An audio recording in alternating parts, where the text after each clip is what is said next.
Pemirsa, belasan anak dilarikan ke rumah sakit setelah mengalami keracunan jajanan sate keliling di Mandailing, Natal, Sumatera Utara. Kejadian itu terjadi di dua desa dengan korban mencapai puluhan anak-anak.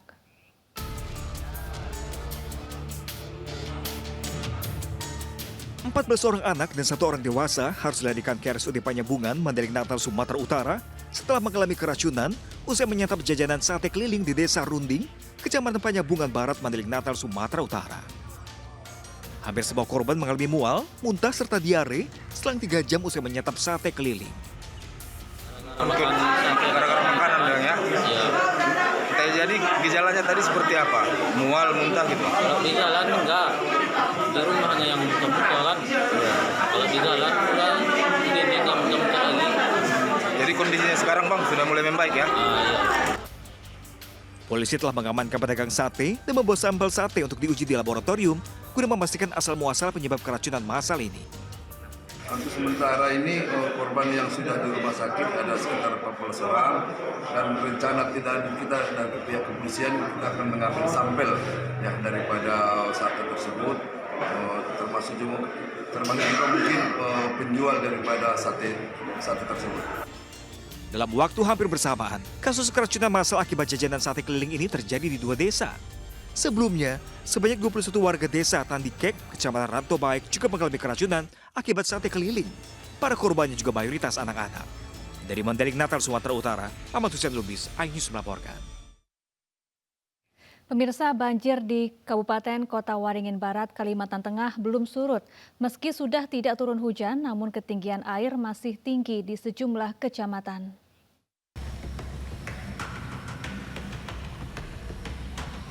Banjir merendam ruas Jalan Pangeran Antasari, Jalan Udan Said, Jalan Ahmad Yani di dalam kota Pangkalan Bun, Kabupaten Kota Waringin Barat. Ketinggian air sekitar 40 cm. Sementara di daerah Sungai Arut banjir rata-rata mencapai 1 meter lebih. Komplek pertokoan dan pasar Indra Kencana yang ada di Kelurahan Raja sudah banyak yang tergenang air. Puluhan toko yang ada di sepanjang Jalan Pangeran Antasari dan Jalan Udan Said menutup sementara usahanya agar tidak merugi. Enggak separah kayak sampai aspal sampai tenggelam kayak gini, enggak pernah kayak separah gini. Ya tahun-tahun yang 2022 itu. Berarti ini paling terparah ya Pak? Paling terparah. Iya.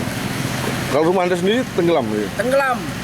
Sudah saat di atas pinggang lah. Saya juga ikut.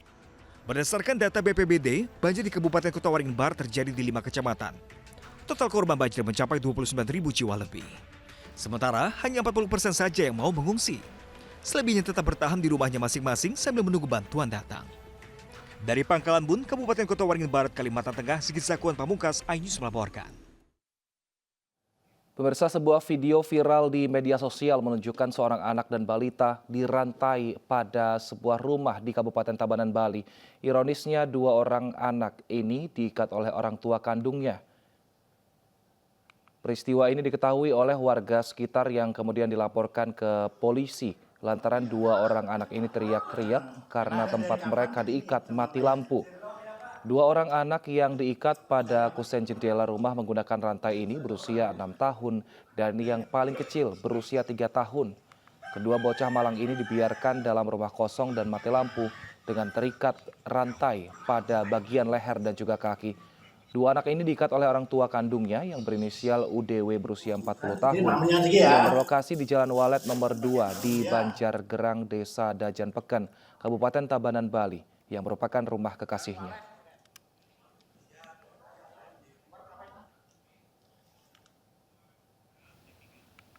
Dan untuk mengetahui kronologi kasus anak dirantai di Bali sudah bersama kami Kasat Reskrim Polres Tabanan, yaitu AKP Aji Yoga Sekar. Selamat siang Pak Aji. Selamat siang Mas. Baik Pak Aji, orang tua dari anak-anak ini apakah sudah ditangkap oleh pihak kepolisian Pak? Betul, sudah kita amankan orang tua dan pacarnya. Apa motif keduanya merantai anak-anak ini Pak? Motifnya adalah untuk memberikan hukuman dan efek jera kepada anaknya. Sejak kapan orang tuanya kerap merantai anak-anak ini, Pak? Menurut keterangan pelaku, baru pertama kali, Mbak. Selain dirantai, apakah juga ada tindakan penganiayaan yang dilakukan oleh pelaku terhadap korban? Untuk pemukulan, cubit, jewer sudah sering. Baik, tapi apakah memang ini menurut warga sekitar sering terjadi atau memang baru kali ini warga memperhatikan bahwa ternyata orang tua dan juga pacarnya ini memperlakukan hal seperti ini kepada anaknya?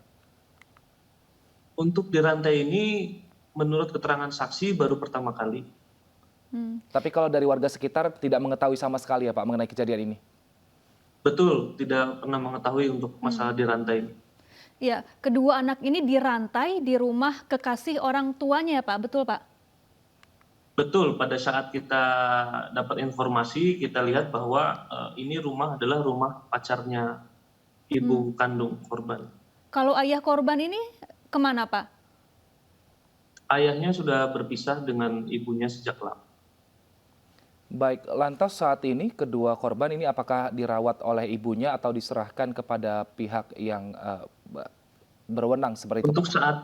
Untuk saat ini, ibu dan anaknya kita amankan di rumah aman untuk memberikan perlindungan, memberikan pelatihan, memberikan trauma healing sehingga kedepannya hal-hal seperti ini tidak terjadi lagi.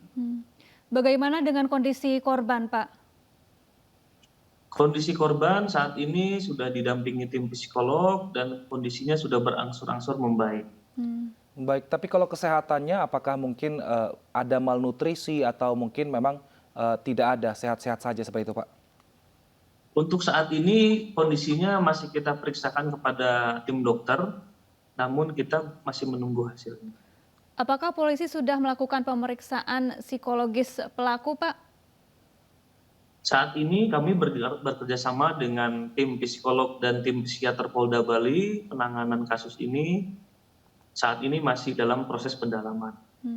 Baik, ini kan alasan orang tua merantai anaknya karena nakal. Sebenarnya nakal yang dimaksud orang tua ini seperti apa sih Pak sehingga tega melakukan perbuatan seperti ini? Menurut ibu kandungnya bahwa korban sering memukul-mukuli adiknya.